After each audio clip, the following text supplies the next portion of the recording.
ಕಬ್ಬಿನ ಬೆಲೆ ನಿಗದಿಪಡಿಸುವ ಅಥವಾ ಅನುಮೋದಿಸುವ ಅಧಿಕಾರವನ್ನು ರಾಜ್ಯ ಸರ್ಕಾರಗಳಿಗೆ ನೀಡುವುದು, ಸಕ್ಕರೆಗೆ ಕನಿಷ್ಠ ಬೆಂಬಲ ಬೆಲೆ ಪರಿಷ್ಕರಿಸುವುದು ಹಾಗೂ ಎಥೆನಾಲ್ ಖರೀದಿಯನ್ನು ಖಚಿತಪಡಿಸುವಂತೆ ಕೋರಿ ಪ್ರಧಾನಿ ನರೇಂದ್ರ ಮೋದಿಗೆ ಮುಖ್ಯಮಂತ್ರಿ ಸಿದ್ದರಾಮಯ್ಯ ಮನವಿ ಸಲ್ಲಿಸಿದರು.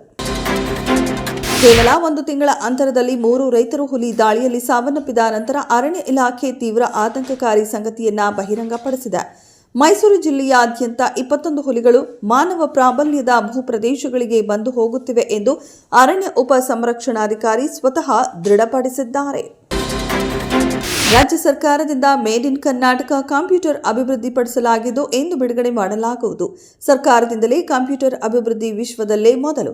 ಇಂದಿನಿಂದ ಕಿಯೋ ಬುಕಿಮಗ್ ಶುರುವಾಗಲಿದ್ದು 2 ತಿಂಗಳುಗಳಲ್ಲಿ ಡೆಲಿವರಿ ಮಾಡಲಾಗುವುದು. ಕೈಗೆಟುಕುವ ದರದಲ್ಲಿ ಕಂಪ್ಯೂಟರ್ ಸಿಗಲಿದೆ.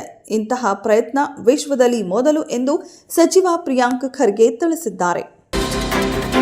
ಕರ್ನಾಟಕ ರಾಜ್ಯೋತ್ಸವ ಹಾಗೂ ಮಕ್ಕಳ ದಿನಾಚರಣೆಯ ಅಂಗವಾಗಿ ತೋಟಗಾರಿಕೆ ಇಲಾಖೆ ವತಿಯಿಂದ ಮೊದಲ ಬಾರಿಗೆ ಕಬ್ಬನ್ ಉದ್ಯಾನವನದಲ್ಲಿ ನವೆಂಬರ್ 27ರಿಂದ ಡಿಸೆಂಬರ್ 7ರವರೆಗೆ ಪುಷ್ಪ ಪ್ರದರ್ಶನ ಆಯೋಜಿಸಲು ಸಿದ್ಧತೆ ನಡೆದಿದೆ.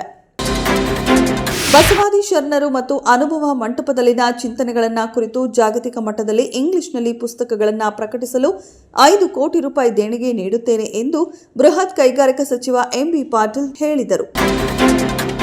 ಮುಖ್ಯ ರಸ್ತೆ ಕಾಮಗಾರಿ ಸ್ಥಗಿತಗೊಂಡಿರುವುದರಿಂದ ಆಗುತ್ತಿರುವ ಸಮಸ್ಯೆ ಬಗೆಹರಿಯದಿದ್ದರೆ ಗ್ರೇಟರ್ ಬೆಂಗಳೂರು ಪ್ರಾಧಿಕಾರದ ಮುಖ್ಯ ಆಯುಕ್ತರ ಕಚೇರಿ ಮುಂಭಾಗ ಪ್ರತಿಭಟನೆ ನಡೆಸಲಾಗುವುದು ಎಂದು ಯಶವಂತಪುರ ಶಾಸಕ ಎಸ್ಟಿ ಸೋಮಶೇಖರ್ ಎಚ್ಚರಿಸಿದ್ದಾರೆ.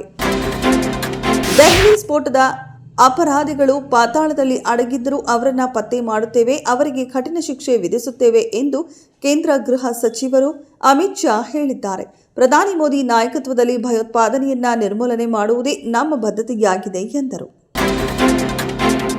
ಈ ವಾರಾಂತ್ಯದಲ್ಲಿ ದಕ್ಷಿಣ ಆಫ್ರಿಕಾದ ಜೋಹಾನ್ಸ್ಬರ್ಗ್ನಲ್ಲಿ ಆರಂಭವಾಗಲಿರುವ G20 ಶೃಂಗಸಭೆಗೆ ಅಮೆರಿಕ ಗೈರಾಗಲಿದ್ದು, ಇದು ಆತಿಥ್ಯ ರಾಷ್ಟ್ರದ ಮೇಲೆ ದೀರ್ಘಕಾಲೀನ ಪರಿಣಾಮ ಬೀರಲಿದೆ ಎಂದು ತಜ್ಞರು ಎಚ್ಚರಿಕೆ ನೀಡಿದ್ದಾರೆ. ಭಾರತ ತಂಡವು ಅನುಭವಿ ವೇಗಿ ಮೊಹಮ್ಮದ್ ಶಮಿ ಅವರನ್ನು ನಿರ್ಲಕ್ಷಿಸಲು ಸಾಧ್ಯವಿಲ್ಲ ಎಂದು ಭಾರತದ ಮಾಜಿ ನಾಯಕ ಸೌರವ್ ಗಂಗೂಲಿ ಹೇಳಿದ್ದಾರೆ. ಈ ಮೂಲಕ ಶಮಿ ಅವರು ಟೆಸ್ಟ್ ತಂಡಕ್ಕೆ ಮರಳಬೇಕೆಂಬ ತಮ್ಮ ಬೇಡಿಕೆಯನ್ನ ಮತ್ತೊಮ್ಮೆ ಮುಂದಿಟ್ಟಿದ್ದಾರೆ. ತ್ರಿವಳಿ ವೇಗಿಗಳಾದ ಜಸ್ಪ್ರೀತ್ ಬೂಮ್ರಾ, ಮೊಹಮ್ಮದ್ ಸಿರಾಜ್ ಹಾಗೂ ಮೊಹಮ್ಮದ್ ಶಮಿ ಅವರನ್ನ ನಂಬುವುದರಲ್ಲಿ ಪರಿಹಾರವಿದೆ ಎಂದು ಗಂಗೂಲಿ ಸಲಹೆ ನೀಡಿದ್ದಾರೆ.